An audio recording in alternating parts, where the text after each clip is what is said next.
Righto, we're at the Gympie Music Master, and we've got the legend himself, Troy CASSAR-DALEY. How are we, mate? I'm going good, Bill. Oh, bloody oath. You've been playing the Master for 21 years now? Yeah. I'm 21 myself, so you've been playing.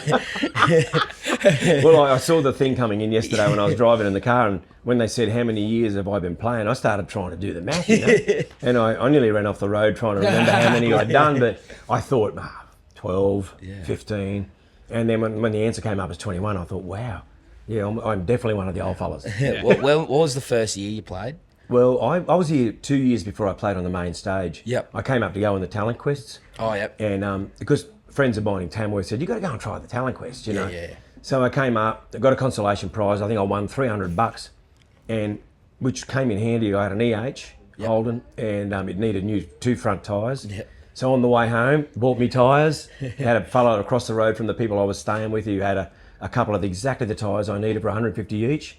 So I was winning. I thought I'd achieved something. Beautiful. I really did. It was like something that was looking after me, mate. You know. That's awesome. I think over the last probably 12 to 16 months since we started this podcast, and we support a lot of young acts in the Australian music industry, which we love to do and get them up and coming.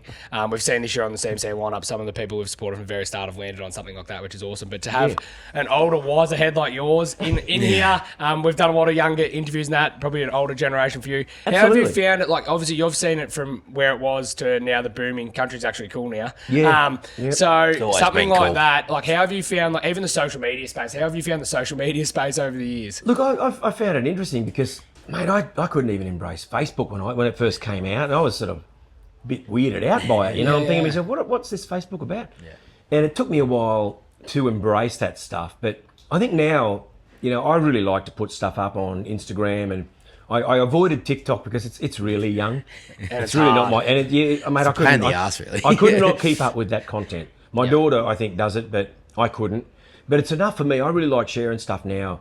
I think it's made me a little bit more aware of the fact that people, they dig learning stuff. Yeah. And I think that's what I've really embraced about it, is the fact that I had to pull the guts out of a guitar the other day, so I time-lapsed it. Yeah. And it was a boring thing to watch in real time, but you time-lapse it, and so many people go, oh man, I didn't know you could do that. And that's part of your life as a musician. I had to fix things because we couldn't afford to get them done with people. So I've learned a lot from social media. Yeah. And you can, I like the fact that kids ask questions. yes. And you can see too that artists back in the day, you know how hard you would have had to work back in the day.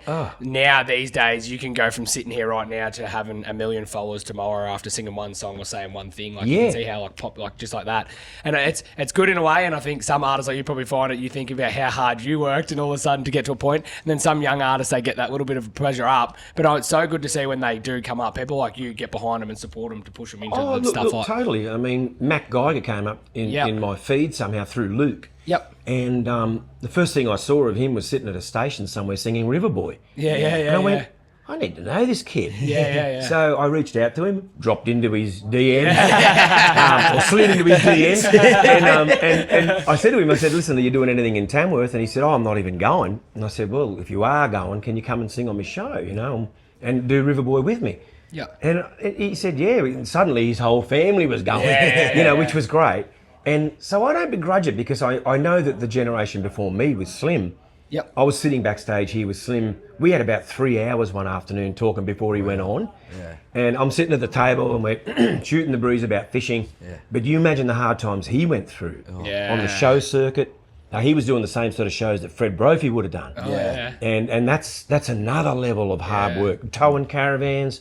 So I didn't have it that hard. I mean, for the young kids to get a foot up, if they're worth their salt, they'll have to earn it when they hit the stage anyway. So you soon learn on the fly.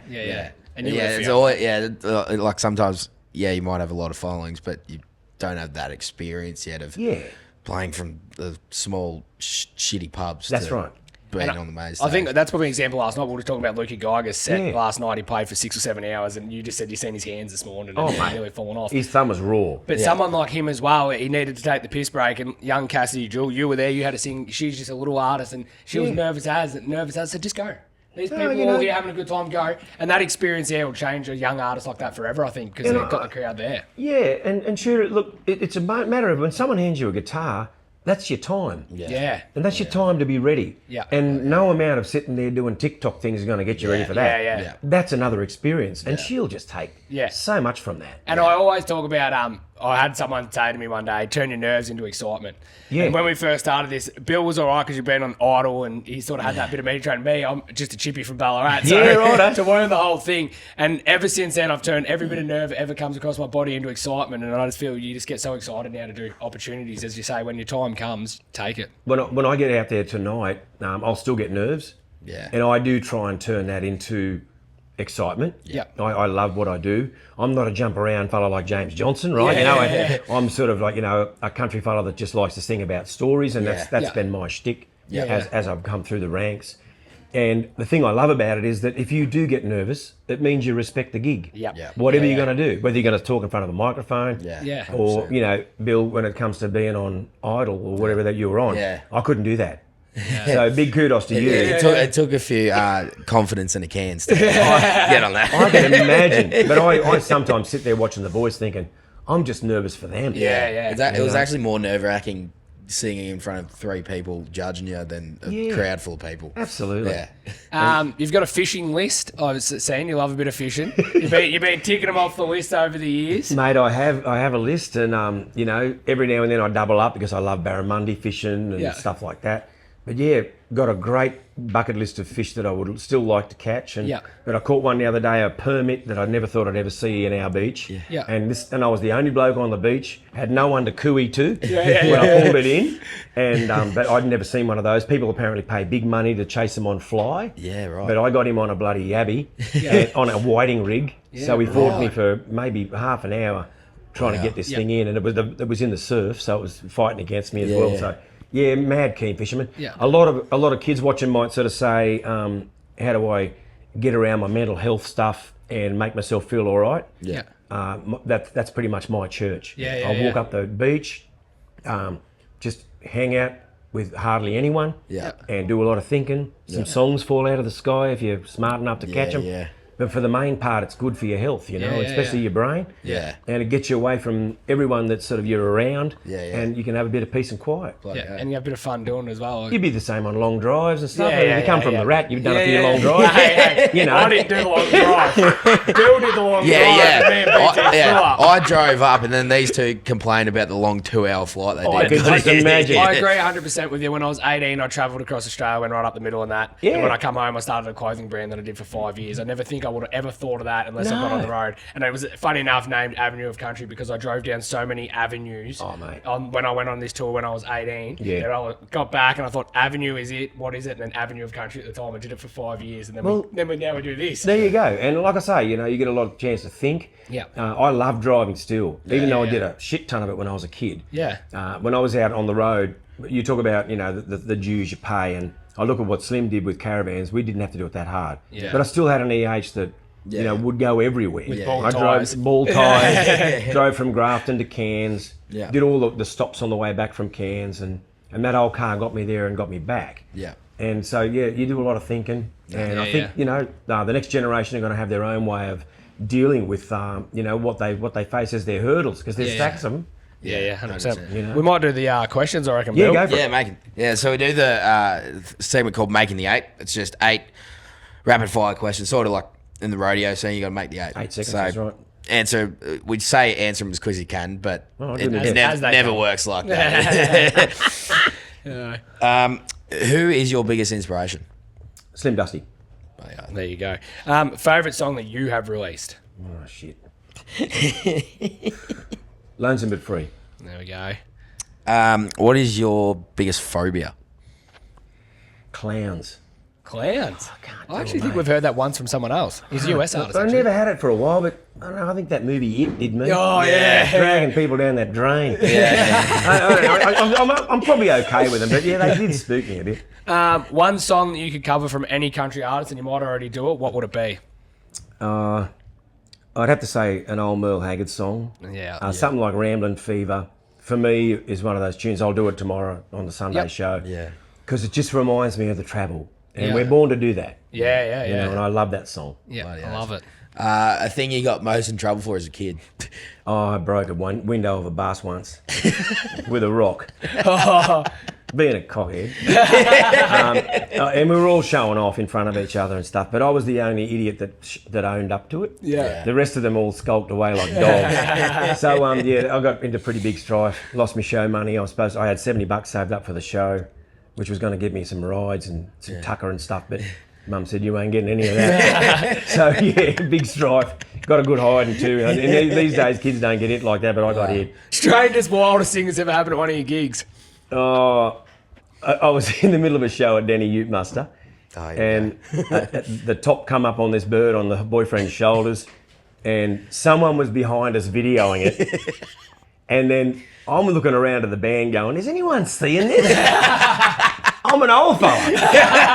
I don't get the titties flashed at me very often, and I'm laughing with my bass player. My bass player said, "Yeah, I saw it. I'm going to be the person to say that I witnessed that." Anyway, someone had got a photo of us backstage, and sure enough, it was there.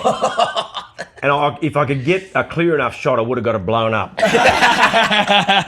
But it was the strangest thing I'd seen for a while. I don't see that very often. It was even in the middle of a song where you wouldn't expect a chick to clap. But no, it was a bit of a moment. That's great. When was the moment you knew you wanted to be a country artist? Oh, I think I went to Tamworth once, and I went into this sort of music shop, and they said, "Can I come out and do some busking with my guitar?" And I was at the front playing, and an old Indigenous artist called Roger Knox walked past and put $5 in my case. Yeah. But I happened to be singing one of his songs. Oh. And it was at that moment where I thought, he'd been a hero of mine since I was a kid. Yeah. And it was a pretty amazing moment. Yeah. And I didn't think I'd do it full time. I thought I'd have a day gig. Yeah. Because I was a cook by trade. Yeah. And I thought I was going to be on a station somewhere as a shearer's cook or something. Yeah. And that was the plan. But I was always wanting to play. Yeah. I thought I'd be a weekend warrior, but I think that moment sort of really changed my life. Yeah. And I'll never forget it. Yeah, there you go. And the last one we always finish off with, and we sort of just briefly touched on it before, but one piece of advice for a young and upcoming artist, what would it be? Look, I'd say, I remember hearing Joy McKean say to a young artist one day, best bit of advice I'd ever heard. She said, buy a hat on Monday and make sure it still fits your head on Friday. Yeah, that's a good saying. I like it. Now, you reckon? That's probably a good piece of advice to a lot of people too. Yeah. Well, it worked for me. I took a lot from that, and she told this artist, and I'm sure the artist might have taken it on board or not, but I learned something big time when I heard her say that. Yeah. And, wise woman. Yeah. And, looked after Slim and did all the hard miles with him. So I'd take that as something you'd really want to carry with you. Yeah. It's been a pleasure, mate, to sit here for a little chat. Thank you. It's great to see you, great boys. to meet you. Yeah, I'm sure we'll I love the rat. I do love that town. Hey, Ballarat's cold. I know. This joint here the other night, it was I've up never there, been so cold in my life. So it proves that you can move to Queensland and still be cold. Still be cold, mate. No. I climbed in the rooftop tent fully clothed because I left all my fly wire open, so it was all dewy. So I slept all in my jacket and everything. I've got everything I own up here. I always want to tell people that. This is our first Gympie, so next year I'm bringing everything I own. Do it. Even the kitchen table. Great to talk to you boys. Thank you, mate. Appreciate it. Awesome.